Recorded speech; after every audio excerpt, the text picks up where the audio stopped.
Hello नमस्कार, स्वागत है आप सभी का हमारे इस यूट्यूब चैनल सागर इनोवेशन सेंटर में। आज हम लेके आए हैं आपके लिए वोल्टेज फिजिक्स में। सभी लोग जानते हैं वोल्टेज क्या होती है, तो उसका पहला वीडियो है। अगर आप चैनल पे नए हैं तो हमारे चैनल को आप सब्सक्राइब करें, अपने दोस्तों के साथ शेयर करें। और सागर इनोवेशन सेंटर में आपको वो हर चीज की वीडियो मिलने वाली है जो आजकल डेट में हम लोग पावर इलेक्ट्रॉनिक्स में फिजिकली देखते हैं। अडेप्टर हो गया, मोबाइल चार्जर्स हो गए, एसी हो गई, टीवी, पंखा, एवरीथिंग। ओके, ये पहला वीडियो है मेरा। मुझे आपके सपोर्ट की जरूरत है। तो पहले वीडियो में मैं थोड़ा सा आपको हिस्ट्री में लेके जाऊंगा और बिफोर क्राइस्ट 2000 साल पहले लेके जाऊंगा, जहां पे हमारा यीशु मसीह का जन्म हुआ था। उससे 2000 साल पहले की बात है। हम वैदिक काल से स्टार्ट करेंगे, क्योंकि वैदिक काल से ही हमें साक्ष्य मिलते हैं कि हमारी इलेक्ट्रिसिटी का जन्म एक्चुअल में इंडिया में ही हुआ था। इंडिया में ही लोगों ने किया था, बट हम लोग उसको भूल चुके हैं। भूल इसलिए गए क्योंकि उस टाइम के जो साक्ष्य थे, जो प्रमाण थे, वो रिटिन नहीं थे। लोग एक दूसरे को ज्ञान देते थे। मीन्स ज्ञान की बात ऐसे कर सकते हैं कि मैंने अपने बच्चे को स्कूल भेजा। उस टाइम स्कूल नहीं हुआ करते थे, गुरुकुल हुआ करते थे। तो मैंने अपने बच्चे को स्कूल भेजा। वो वहां से जो शिक्षा लेकर के आता था, वो शिक्षा उसको कंठस्थ होती थी। मतलब गुरु इतना ज्ञान जो भी देते थे उसको रटा देते थे उसको, तो उसको वो याद होती थी चीजें। तो आज तो खैर सिस्टम ही चेंज हो गया है, कॉपी है, किताबें हैं, एवरीथिंग है। तो उस टाइम पर लोग उसको याद रखते थे, तो वो पीढ़ी दर पीढ़ी चलती चली आ रही थी। तो आज हम स्टार्ट करते हैं वैदिक काल से ही और स्टार्ट वोल्टेज का। अगर आप हमारे चैनल पे नए हैं और आप ये वीडियो अगर स्किप करेंगे तो आप अपनी जो हिस्ट्री है इंडिया की उसको स्किप कर देंगे। और कहाँ से फिजिक्स में वोल्टेज का कॉन्सेप्ट आया और कैसे मॉडर्न इराज में ब्रिटिश ने इलेक्ट्रिसिटी को जनरेट किया, निकोला टेस्ला कौन थे, उन सबके ज्ञान से पहले जो ज्ञान था वो आपसे मिस हो जाएगा। तो वीडियो पे बने रहें और आपके प्यार की हमें जरूरत है। आप सपोर्ट कीजिए हमारे चैनल को, ताकि हम नई नई वीडियोस डेली और अच्छे अच्छे कंटेंट्स के साथ आपके लिए लाते रहें। This is Voltas concept discovered in India before Christ, 2000 साल पहले। ये हमारे गुरुजी अगस्त्य मुनि इनका नाम है एक्चुअली। अगस्त्य मुनि एक बहुत ही ब्रिलियंट साइंटिस्ट कह सकते हैं, डॉक्टर कह सकते हैं, पायलट कह सकते हैं। तो इन्होंने मतलब हर फील्ड में इन्होंने अपने कॉन्सेप्ट्स दिए। पाइथागोरम थ्योरम्स, जीरो का आविष्कार, वो सब एक वैदिक काल में हुआ। मैं थोड़ी वैदिक काल में आपको ले जाना चाहता हूँ। वैदिक काल में बेसिकली वो काल रहा है एशियंट इंडियन एशियंट हिस्ट्री का। बेसिकली अगर हम बात करें हिंदुस्तान की, और हिंदुस्तान का कॉन्टिनेंटल प्रिंस ऑफ पर्सिया तक फैला हुआ था। ये सारे जो म्यांमार है और तिब्बत, ये सब इंडिया का ही है कि पार्ट हुआ करते थे एक टाइम पे। गुप्त साम्राज्य की अगर बात करें तो उससे पहले की बात करें तो कोई बाउंड्री थी नहीं, चारों तरफ चीजें होती थी। और राजे महाराजाए जो होते थे वो अपनी सीमा को जो डिफाइन करते थे वो करते थे अश्वमेध यज्ञ छोड़ के। अश्वमेध यज्ञ करते थे और घोड़ा छोड़ देते थे। तो जहां तक घोड़ा जाता था तो वो राजाओं की जमीनें हो जाया करती थी। उस टाइम जो उनसे युद्ध करता था या तो उसको मार देते तो उनकी जमीन हत्या लेते। तो पैटर्न तो सेम ही है। बट जो वैदिक काल है, उस वैदिक काल के अंदर राजे महाराजे जो भी रहे, जो भी ऋषि मुनि रहे, तो उन्होंने ज्ञान को 4 वेदों में ट्रांसफर किया, अपने वेद लिखवाए। और वो वेद हमारे ऋग्वेद, यजुर्वेद, सामवेद और अर्थर्वेद हैं। पहले ये वेद संस्कृत में हुआ करते थे। मैं आपसे रिक्वेस्ट करता हूं कि ये वाले वेद जो है आप अपने बच्चों को भी पढ़ाएं, रामायण पढ़ाएं, महाभारत पढ़ाएं, और आप अपने जो देश की संस्कृति है उसको जानने की कोशिश करें। मैं आपको ये उम्मीद दिलाता हूं कि अगर आप उनको पढ़ोगे तो आप अपने जो हिस्ट्री है इंडिया की उसको और करीब जानोगे। तो आप अपने समाज के बारे में सीखोगे, सभ्यता के बारे में सीखोगे। क्योंकि अगर आपको अपने आप को बचाना है तो आपको अपनी सभ्यता का ज्ञान होना चाहिए। अगर आप अपनी सभ्यता खो दोगे तो आप कभी भी कोई भी सिविलाइजेशन आपके ऊपर कब्जा कर लेगी और फिर आपको खत्म कर देगी। तो उस चीज को आप थोड़ा सा चीजों को समझें, अपने बच्चों को पुरानी चीजें पढ़ाएं, उनको संस्कृत पढ़ाएं। और पुरानी चीज संस्कृत में है तो थोड़ा सा उनको भी अपनी संस्कृति के बारे में जानने का मौका मिलना चाहिए। वरना तो आज तक तो यूट्यूब और फेसबुक चल ही रहा है सब लोगों का। तो वैदिक ईरा था, बेसिकली वैदिक ईरा था 1500 से 500 ईसा पूर्व, राइट। इसमें हमारे ऋग्वेद, सामवेद, यजुर्वेद और अर्थावेद, ये ग्रंथों की रचना हुई थी। यहाँ पे गुरुजी किसी शिष्य को कुछ सिखा रहे हैं। यहाँ पे गुरुजी मटके बना रहे हैं कि कैसे हमें पानी को संकलन करना था। मटके के पानी हम लोग पीते थे, उस टाइम पे पीते थे लोग, तो इसका भी एक अलग ज्ञान होता था। ये जो अशुद्धियाँ होती थी पानी की, उनको सोख लेती थी मिट्टी और शुद्ध पानी हमको मिलता था। तो हम भूल चुके हैं उस चीज़ को। आरओ और फ्रिज आ गए हैं अब तो। आप यहाँ देखेंगे तो यहाँ पे कुछ चीज़ें सिखाई जा रही हैं। यहाँ पे कपड़े बनाना सिखाया जा रहा है कि हम कैसे वस्त्र बनाते थे। यहाँ पे किसान हल चला रहा है, तो और यहाँ पे क्रय विक्रय हो रहा है, कुछ बैठे हैं लोग अपना वो मार्केट में कुछ बना रहे हैं। सो अब हम स्टार्ट करते हैं वैदिक काल से। वैदिक काल वह समय है जब भारत में सबसे प्राचीन ग्रंथ वेद लिखे गए। यह भारतीय सभ्यता की नींव मानी जाती है। समय सीमा इतिहासकारों ने 500 से 2000 ईसा पूर्व हमने बताई है। प्रमुख ग्रंथ थे इस दौरान, 4 वेदों की रचना हुई। ऋग्वेद जो सबसे पुराना ग्रंथ है, और मैं आपको ये बताना भी चाहता हूं कि ऋग्वेद की हिंदी लिपि और हिंदी की किताब आप लें जो हिंदी में रिटन में लिखी है, और उसको पढ़ें तो आपको बहुत अच्छा लगेगा। मैंने पढ़ी हुई है इसलिए मैं बोल रहा हूँ। काफी चीजें उससे मिलती हैं कि उसमें गायत्री मंत्र भी उसी के अंदर है। 700 कुछ श्लोक्स हैं, और काफी श्लोक ऐसे हैं जिनको आप याद करोगे, माइंड में दोहराओगे तो आपकी याददाश्त भी बढ़ेगी। ओके, उसके बाद सामवेद आया, फिर यजुर्वेद आया, फिर अर्थर्वेद आया। सामवेद में अगर बात करेंगे तो संगीत की बात करते हैं। ओके, यजुर्वेद में बात करते हैं तो आयुर्वेद की बात करते हैं, और अर्थर्वेद में हम जादू टोना और इन सब की बातें करते हैं। तो आप पढ़ेंगे तो आपको अच्छा लगेगा काफी। अगर जीवन शैली की बात करें तो वैदिक काल में समाज प्रकृति की पूजा करता था। प्रकृति की पूजा उस टाइम पे हुआ करती थी। मंदिर वगैरह तो खैर गुप्त काल और इन सब इराज में आने शुरू हुए थे, जो मंदिर हम लोग बनाते हैं। बट उस टाइम पे लोग इंद्रदेव, अग्निदेव, वरुण देव, इनकी पूजा करते थे। और गुरुकुल की परंपरा यहीं से शुरुआत हुई थी। जो छात्र होते थे वो ऋषियों के संदिग्ध में ज्ञान प्राप्त करते थे। विज्ञान और दर्शन इसी काल में हमारे शून्य, आयुर्वेद, खगोल विज्ञान की रचना, मतलब इसी टाइम पे खगोल विज्ञान वगैरह ये सब हुए। अब आते हैं हम सप्तऋषि से। तो सप्तऋषि ऐसा माना जाता है, ग्रंथों में ऐसा लिखा हुआ है कि सप्तऋषि बेसिकली, आप अगर डीप हिस्ट्री गूगल वगैरह सर्च करेंगे तो आपको ये सब मिल जाएगा उसके ऊपर, और बहुत इंटरेस्टिंग है। खाली टाइम में पढ़ें तो आपको अच्छा लगेगा। सप्तऋषि बेसिकली क्या थे कि हमारे जो हिंदू धर्म में 3 देवताओं का जिक्र है, ब्रह्मा, विष्णु, महेश। तो जो ब्रह्मा जी ब्रह्मा जी के ये 7 जो है मानस पुत्र थे। मतलब मानस मीन्स इंसान, 7 इंसानी पुत्र थे ब्रह्मा जी के। तो इन्होंने इन पुरुषों को, जो अपने इनके मानस पुत्र थे, इनको इन्होंने धरती पे भेजा और ये बोला धरती पे कि जाओ आप धरती का उद्धार करो और लोगों को जीवन शैली सिखाओ। तो इन्होंने सप्तऋषि यहाँ पे आए। पहले सप्तऋषि कश्यप थे, इन्होंने सृष्टि का प्रचार किया। अत्रि थे, ये देवी सनुया के पति और महर्षि दत्तात्रेय के पिता थे।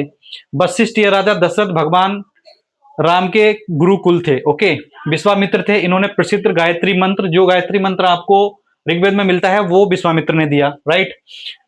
गौतम थे, ये न्याय शास्त्र के रचयिता माने जाते हैं। तो शस्त्र सीख लेंगे, लड़ाई कर लेंगे, फिर ज्ञान भी तो आपको सजा से बचाना भी है। तो गौतम ऋषि हुआ करते थे, गौतम मुनि। तो उन्होंने न्याय शास्त्र, जो आज की डेट में हम जज, वकील और न्याय व्यवस्था देखते हैं, वो सब इन्हीं शास्त्रों में लिखा हुआ है। जमदग्नि ये भगवान परशुराम के पिता थे। परशुराम को तो आप सब जानते ही हैं। भारद्वाज, इन्होंने आयुर्वेद और विमान शास्त्र के क्षेत्र में बहुत काम किया। मतलब हिस्ट्री में जो चीजें हमें चाहिए थी फिजिकली आज के जीवन को साकार करने के लिए, उस टाइम के जीवन को साकार करने के लिए, तो जो प्रकृति में अवेलेबल था उसके हिसाब से इन्होंने बेस्ट अपना दिया और एक सृष्टि का निर्माण किया, जिससे मानव जो है अपनी प्रकृति की राह पर चल पड़ा। सो अब आप ये सोच रहे होंगे कि 7 मुनि में अगस्त्य जी का तो नाम है नहीं कहीं। सो एक ब्रह्मांड पुराण एक ग्रंथ है। तो ब्रह्मांड पुराण में अगस्त्य मुनि का सप्तऋषियों की श्रेणी में उसमें रखा गया है, किसी में नहीं रखा गया, किसी में रखा गया है। सो यही मेन थे जिन्होंने इलेक्ट्रिसिटी का आविष्कार किया था। इसके बारे में और डिटेल्स, थोड़ा सा और डिटेल जाते हैं। सो अगर हम इनकी बात करें तो आप ये देखेंगे कि आसमान में 7 तारे हैं, राइट। इसमें एक तारा ऐसा है जो अगस्त्य मुनि को समर्पित है। महर्षि जो अगस्त्य मुनि थे उनको समर्पित है। ओके, तो इधर आप देखेंगे Kashyap, Atri, Vashishtha, Vishwamitra, Gautam, Jamadagni and Bharadwaj, right. Okay, अब इनके बारे में थोड़ा सा और जानते हैं। अगस्त्य मुनि ने भगवान श्री राम, ऐसा माना जाता है कि अगस्त्य मुनि जो है वो शिव की आराधना करते थे और उनको शिव का ज्ञान प्राप्त था। तो शिव का ज्ञान प्राप्त था तो ये बेसिकली साउथ से थे, तमिल तमिल की साइड से थे। तो तमिल में इनको भगवान के शिव का रूप भी माना जाता है, भगवान का दर्जा भी दिया गया है तमिल में इनको। सो ये बेसिकली भगवान श्री राम के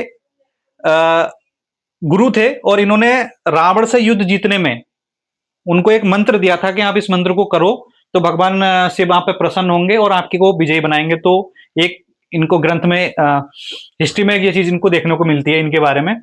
दूसरा, ये धनुर्विद्या और युद्ध कलाओं में माहिर थे। मतलब जो भी अगर हम बात करें आज की डेट में जो फाइटिंग होती है, जो हम शस्त्र चलाते हैं, उसमें जो राम लक्ष्मण इन सबको जो धनुर्विद्या चलानी सिखाई थी वो इन्होंने ही सिखाई थी, क्योंकि उनके इनके गुरु थे जो जिनके यहाँ पे जाकर के राम ने और लक्ष्मण ने शिक्षा प्राप्त की थी, राइट। विमान ऑलरेडी मैं आपको बता चुका हूं, विमान जो सप्तऋषियों ने विमान बनाया था तो वो हो गया। अगस्त्य मुनि से केवल धार्मिक गुरु नहीं थे बल्कि एक पोलीमथ थे, जिन्होंने विज्ञान, कला, भाषा, युद्ध नीति और इनका असाधारण ज्ञान था। और उन्होंने उत्तर और दक्षिण भारत की संस्कृतियों को जोड़ने के लिए भी एक ब्रिज बनाया था, यानी कि नॉर्थ और साउथ की संस्कृति अलग थी तो दोनों का ज्ञान ट्रांसफर करके एक सेतु बनाया था, राइट। भगवान राम के गुरु, रामायण के अनुसार जब भगवान श्री राम रावण से युद्ध कर रहे थे तब अगस्त्य मुनि ने उन्हें आदित्य हृदय स्रोत का ज्ञान दिया, जिससे इसी मंत्र की शक्ति से उन्होंने रावण पर विजय प्राप्त की थी। तो बहुत अच्छे और टैलेंटेड लोग, मतलब टैलेंटेड गुरु थे। सो अगस्त्य, इनका जो बेसिकली जो संज्ञा दी जाती है, भारत के इलेक्ट्रिक मैन की संज्ञा इनको दी जाती है। अगस्त्य से संहिता इनकी एक ग्रंथ है, इन्होंने लिखा या किसी और ने लिखा, उस पर एक बहस वाला विषय है। तो अगस्त्य संहिता में एक प्राचीन ग्रंथ यानी कि एक बैटरी का उल्लेख मिलता है कि फर्स्ट बैटरी कैसे बनी, वो जो कॉन्सेप्ट आया वो कॉन्सेप्ट इनकी किताब में है और इन्होंने उस कॉन्सेप्ट को दिया था।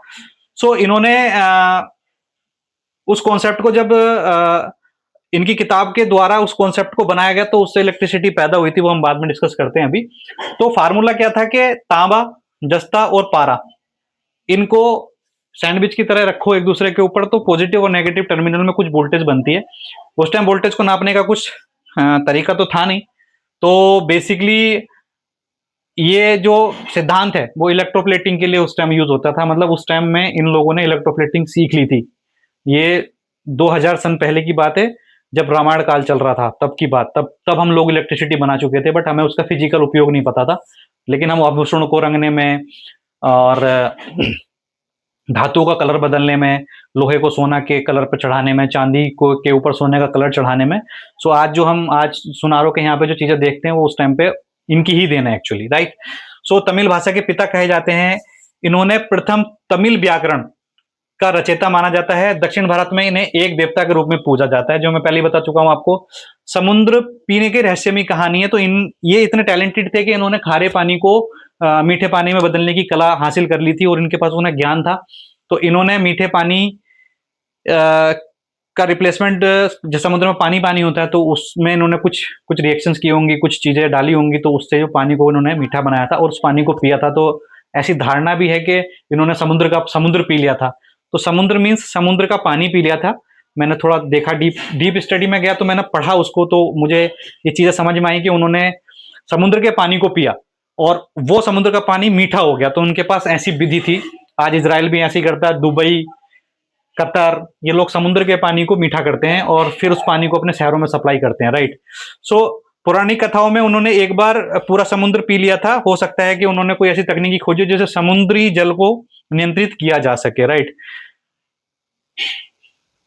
सिद्धता चिकित्सक के जन्म। आज हम जिस आयुर्वेद की बात करते हैं उसको सिद्धा चिकित्सा पद्धति अगस्त्य मुनि की ही देन है। अगर हम आयुर्वेद की बात करते हैं, उन पुराने ग्रंथों को पढ़ेंगे तो उसमें अगस्त्य मुनि की का जिक्र जरूर आएगा। और एक बहुत इंटरेस्टिंग चीज मैं आपको इसमें बता रहा हूं कि अगस्त्य एक तारे का नाम भी है। सप्तऋषि के अलावा एक तारा अगस्त्य भी है।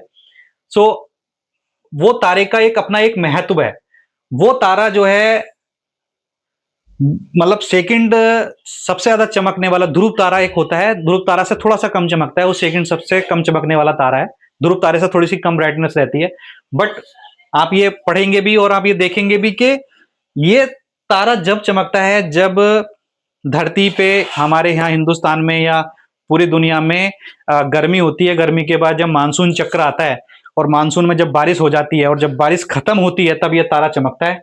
और ये तारा उस चीज का, हमारे ग्रंथों में ये लिखा हुआ है कि ये उस चीज का एक इंडिकेशन देता है कि जो समुद्र, जो पानी है, जो धरती पर पानी है, नदियों में, तालाबों में, ग्लेशियरों पे, वो शुद्ध हो चुका है।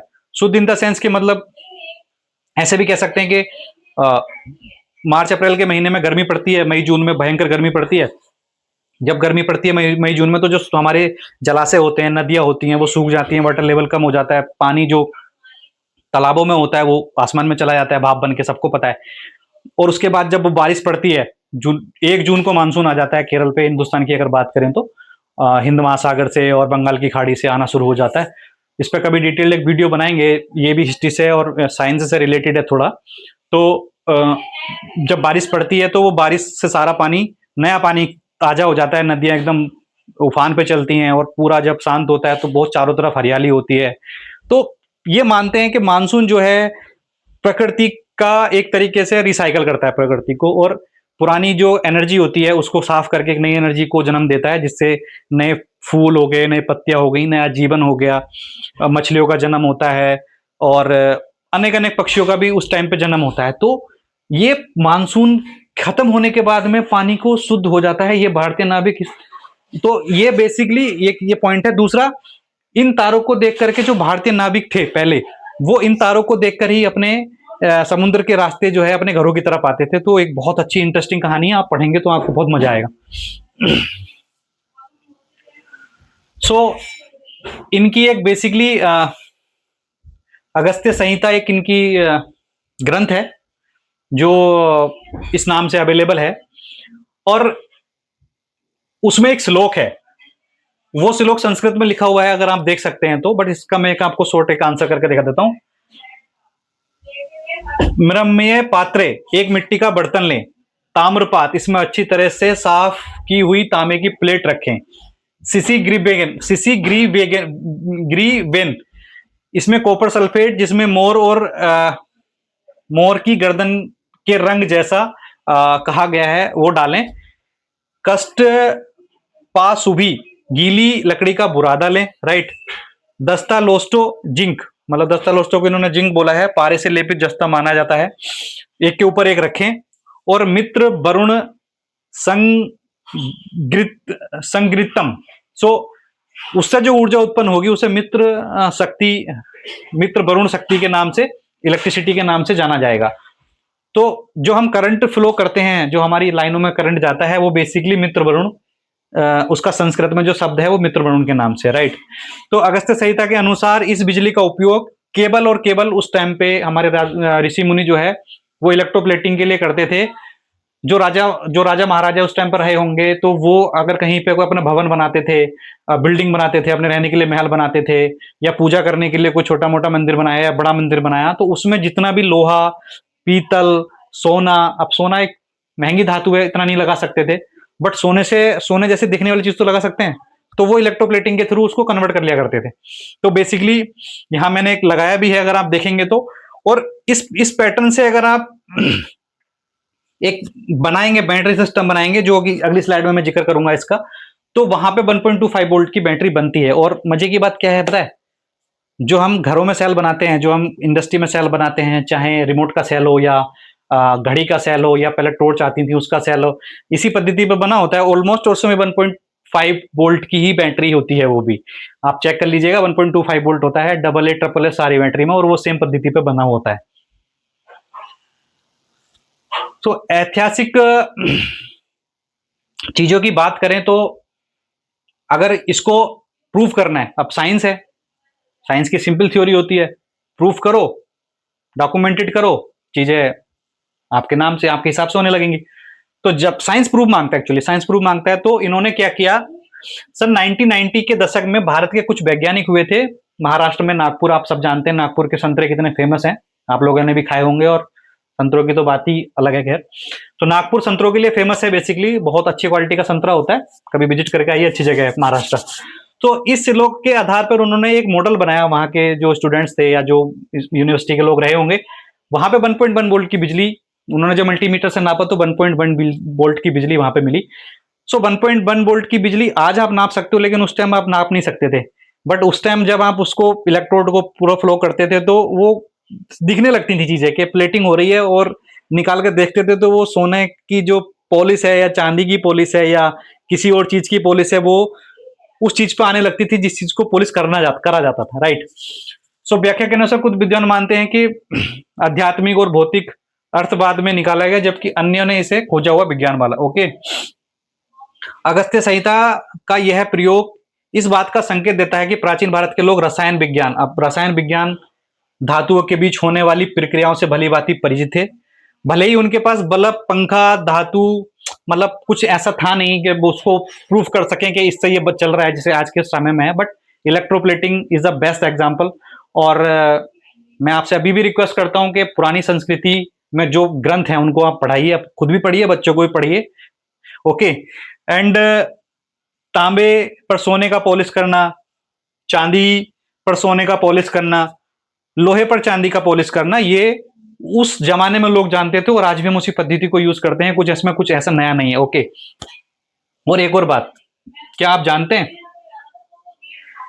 कि मेहरौली में एक लोहे का खंबा है, वो लोहे का खंबा इलेक्ट्रोप्लेटिंग किया हुआ है और आज तक उसमें जंग नहीं लगी, और वो अंग्रेजों के जमाने से, मुगलों के जमाने से पहले का है, और वो एक जीता जागता उदाहरण है। तो कभी आप दिल्ली जाइए घूमने के लिए तो मेहरौली जरूर घूम के आइएगा और वो खंबा देख के आइएगा, वो आज भी ऐसी चमकता है, उस पर कोई कभी कोई कपड़ा भी नहीं मारता है, राइट।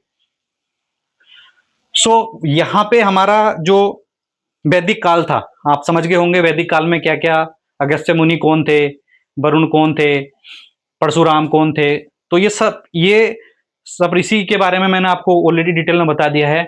अगर आपको और ज्यादा डिटेल में जानकारी चाहिए तो आप मुझे बता दीजिएगा, मैं ये पीडीएफ अपने डिस्क्रिप्शन में लोड कर दूंगा। और भी डिटेल्स अगर चाहिए उनके बारे में, जो शास्त्र कहाँ से मिलेंगे, क्या मिलेंगे, तो वो भी मैं आपको सर्च करके बता सकता हूँ, राइट। सो जब ये इरा खत्म हुआ, चीजें चलती रही, फिर मुगल आए, मौर्य, मुगल से पहले जो है गुप्त साम्राज्य रहा, अशोक अशोक साम्राज्य रहा, चोल वंश रहा, उसके बाद चीजें चलती रही, फिर मुगल आए, फिर मुगल के बाद पुर्तगाली आए, पुर्तगाली के बाद फ्रांसीसी, डच आए, फ्रांसीसी आए, फिर लास्ट में हमारे देश में अंग्रेज आए, राइट। सो ईस्ट इंडिया कंपनी सन 1600 में बनी, 1600 में बनी, तो उसने 25 साल या 30 साल समथिंग ईस्ट इंडिया कंपनी ने को जो वहाँ की रानी एलिजाबेथ थे, रानी विक्टोरिया थी, आई थिंक रानी विक्टोरिया थी, तो उन्होंने विदेश में व्यापार करने के लिए ईस्ट इंडिया कंपनी को एक लाइसेंस दे दिया था। तो समुद्रों की रास्तों की खोज, वास्को डी गामा, आपको पता ही है कि वो पुर्तगाल से आए और कैप ऑफ गुड होप होते हुए, श्रीलंका की साइड से होते हुए वो कालीकट पहुंचे, केरल गए, वहां से उन्होंने मसाले लिए, फिर वो वापस अपने देश गए, फिर वो मसाले जब उन्होंने वहां बेचे तो उनको कई गुना प्रॉफिट हुआ। तो वो लोग तो समुद्र की खोज कर रहे थे, बट अपन लोग जो है हिंदुस्तान में जो लोग थे वो परिपूर्ण थे, सभ्यता से परिपूर्ण थे, सोने की चिड़िया कहलाते थे। हमारे पास अगर सोने की बात करें, लोग थोड़ा सा सोचते हैं कि हर घर में सोना होता है, ऐसी बात नहीं है, सोना नहीं होता था। सोने की चिड़िया कैसे होती थी मैं आपको बताता हूं।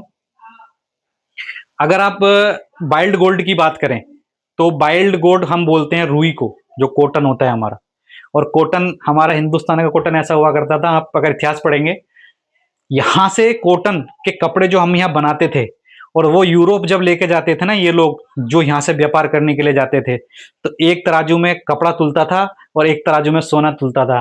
और वो सभ्यता हमारी जो है उस टाइम पे थी जब हमारे देश में हम लोगों का राज था। फिर जैसे ही अंग्रेज आए, अंग्रेजों ने लूट खसोटा, कुछ आक्रमणकारी विदेश से भी आए, उन्होंने लूट खसोटा और देश को बिल्कुल बिल्कुल बर्बाद कर दिया, और इस कगार पे लाके छोड़ दिया कि यहाँ बहुत बड़ी बड़ी भुखमरी फैली। हिस्ट्री की एक छोटी सी वीडियो कभी मैं बनाऊंगा, अगर मेरा मन हुआ, इंटरेस्टेड, आप लोगों का प्यार मिला, आप लोगों को अगर कमेंट आए कि हिस्ट्री पे कुछ वीडियो बनाएं, तो मैं आपको बहुत डिटेल्ड एक वीडियो बनाकर दूंगा हिस्ट्री की, कि कैसे कहाँ से चीजें चली और अंग्रेजों तक हिंदुस्तान में जब अंग्रेज यहाँ से गए देश छोड़ करके, तो वो कब किस कंडीशन में गए, तो मैं वो भी डिटेल वीडियो आपको दे दूंगा हिस्ट्री में, कोई दिक्कत नहीं है। अब हम वापस टॉपिक पे आते हैं। तो history of voltage, basically voltage बन चुकी थी बट उसका कॉमर्शियल यूज नहीं था, बट एक्सपेरिमेंट हो रहे थे 1600 में। इनको आप जानते हैं, ये बेसिकली इनके बारे में मैं डिटेल में बताऊंगा। वोल्टाइक पाइल, इनके बारे में मैं आपको बताऊंगा। ओम्स लॉ के बारे में डिटेल दूंगा। इन्होंने इलेक्ट्रोस्टैटिक डिस्चार्ज की खोज करी, इन्होंने पहली बैटरी बनाई। इन्होंने ये समझा कि करंट को, वोल्टेज को हम कंटिन्यूसली करंट फ्लो करा सकते हैं वोल्टेज के द्वारा, राइट। इनके नाम पे ही वोल्टेज का सिंबल, फिजिकल का जो सिंबल भी होता है वो इन्हीं के नाम पे है। वोल्टेज और करंट का जो रिलेशन है कि वोल्टेज को बढ़ाते हैं तो करंट को कम करते हैं, तो उसमें क्या रिलेशन है वो हमारे ओम्स लॉ ने दिया। उसके बाद एसी और डीसी की बार स्टार्ट हुई, इलेक्ट्रिसिटी जनरेट हुई वोल्ट से। 1 volt, 2 volt, 10 volt, 50 volt, 100 volt तक गए। वो डीसी में गए। डीसी में कुछ कमियां थी, वो क्या कमियां थी वो आपको मैं नेक्स्ट वीडियो में बताऊंगा। फिर एसी क्यों आई, निकोला टेस्ला कौन थे, ये एडिशन थे, ये कौन थे। फिर उसके बाद में जब वोल्टेज बन गई, उसका स्टैंडर्डाइजेशन हुआ कि कितनी वोल्टेज रखनी है, कौन से स्टैंडर्ड में फॉलो होना चाहिए, वायर का क्या कलर है वो क्या होना चाहिए, ब्लैक कलर क्यों लेते हैं, रेड कलर क्यों लेते हैं, ग्रीन कलर का क्या मतलब है, वो सारा का सारा स्टैंडर्ड ऑफ वोल्टेज में आ जाता है। फिर मॉडर्न इराज में आते हैं, जो आज हम देख रहे हैं, ट्रांसफार्मर लगे हैं, 50 हर्ट्ज की फ्रिक्वेंसी है, 230 वोल्ट इंडिया में क्यों है, और इन्वर्टर टेक्नोलॉजी क्या है आजकल लोग सब देख रहे हैं। मोटे एडोप्टर्स बहुत छोटे छोटे हो गए हैं। हमारे टाइम में अगर हम बात करें सन 90s में, तो हम शक्तिमान देखा करते थे, तो हम बड़ी बड़ी बैटरी लाया करते थे और बड़े बड़े टीवी हुआ करते थे। हमारे घर में पहला टीवी था ऑलमोस्ट, ये लगभग बात है 1995 96 97 के आसपास की बात रही होगी। सो उस टाइम पे हमारे यहाँ पे बहुत एक टीवी हुआ करता था, ब्लैक एंड व्हाइट, छोटा सा था वो, पीछे से इतना बड़ा हुआ करता था, तो उसमें पूरा एनालॉग सिस्टम हुआ करता था और वो पूरा 12 वोल्ट पे चलता था। तो वो सिस्टम आज तो छोटा सा हो गया, टीवी स्लिम हो गया बहुत। इतना बड़ा टीवी उस टाइम पे अगर होता तो आप तो एलियन ही कहलाया जाते उस टाइम पे। सो ये बेसिकली, इसके बारे में हम नेक्स्ट वीडियो में डिटेल डिस्कशन करेंगे, क्योंकि वीडियो बहुत लंबी हो जाएगी। तो इसको मैंने फिर 2 पार्ट में डिवाइड किया है। आपसे बात करने के लिए बहुत सारी चीजें हैं, समझाने के लिए बहुत सारी चीजें हैं। तो इस वीडियो में मैं हिस्ट्री में ले जाने का सिर्फ मेरा पर्पज यही था कि आपको ये पता चले कि इलेक्ट्रिसिटी जो थी वो सिर्फ अंग्रेजों ने नहीं बनाई थी, और जो हम ये चीजें देखते हैं, ये इसका जन्म कहाँ से हुआ, हमारे ऋषि मुनि कौन थे, और उनके ग्रंथों को पढ़ करके हम क्या समझ सकते हैं, हम अपनी संस्कृति से जुड़ सकते हैं। तो अपने बच्चों को, और आप खुद भी संस्कृत को थोड़ा सा अपनाएं। आज के ज़माने में तो बेसिकली सीबीएसई बोर्ड चल रहा है और सिस्टम सब इंग्लिश में किताबें आ गई हैं, संस्कृत हम भूल ही चुके हैं, हिंदी हम लोग भूल ही चुके हैं, तो मिक्स रह गए हैं। हिंदी और इंग्लिश दोनों में बात करते हैं तो इतना चीज़ें समझ नहीं आती हैं। बट संस्कृत एक ऐसी चीज़ है कि मदर ऑफ ऑल लैंग्वेज है, और संस्कृत से ही इंग्लिश का जन्म हुआ है। और मैं आपको एक बहुत इंटरेस्टिंग चीज़ें बताता हूँ। जब कंप्यूटर में लैंग्वेजों का जनरेशन हो रहा था, जब कंप्यूटर में अंग्रेज लैंग्वेज लिख रहे थे, चाहे वो कोई भी मशीन लेवल लैंग्वेज हो या कोई भी लैंग्वेज हो, तो उसका जो जन्म दिया वो संस्कृत ने दिया। और जिसने परमाणु बम बनाया था, वो उनको भी जो प्रेरणा मिली थी बेसिकली, वो भी संस्कृत से पढ़ के ही मिली थी, और उन्होंने ये खुद बोला है, राइट। सो ये पार्ट 1 आज हम यहीं पे खत्म करते हैं। पार्ट 2 के लिए आप बने रहें, चैनल को सब्सक्राइब कर लें, लाइक कर दें, अपने दोस्तों के साथ शेयर कर दें। और नेक्स्ट वीडियो जो आने वाली है वो और इससे इंटरेस्टिंग होने वाली है। हिस्ट्री, अब हिस्ट्री हमें हम जा चुके हैं, वो हिस्ट्री थी जो हिस्ट्री हमारे वेदों से हमें मिली। वोल्टेज का जन्म हो चुका है, अब उस वोल्टेज को हम फिजिकली फॉर्म में घरों तक लेके आएंगे, वो हम नेक्स्ट वीडियो में लेके आएंगे। तो वीडियो में एंड तक बने रहें और अपने दोस्तों के साथ इसको शेयर कर दें। चैनल पे नए हैं तो सब्सक्राइब कर दें और लाइक कर दें, और आपके प्यार की हमें जरूरत है। ज्यादा से ज्यादा वीडियो को शेयर करें, और आपको ऐसे अच्छे कंटेंट मिलते रहेंगे, और आपका प्यार हमें चाहिए। और थैंक यू, धन्यवाद।